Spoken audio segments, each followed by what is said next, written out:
Welcome to CPF TV. నేను మీ అభినయ్ దర్శన్. మనం ఈరోజు ఒక సిస్టర్కి హెల్ప్ చేయబోతున్నాం మన సిపిఎఫ్ తరపు నుంచి.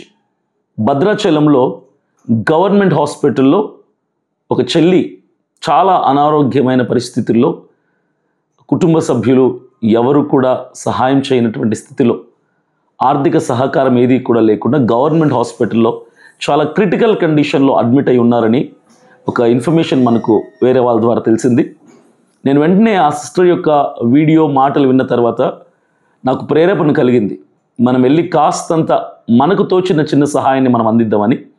సో మేమిప్పుడు విజయవాడ నుంచి బయలుదేరి భద్రాచలంకి వెళ్తున్నాం. మన సిపిఎఫ్ తరపు నుంచి 10,000 రూపీస్ ఆ చెల్లికి మనం సహాయం చేస్తున్నాం.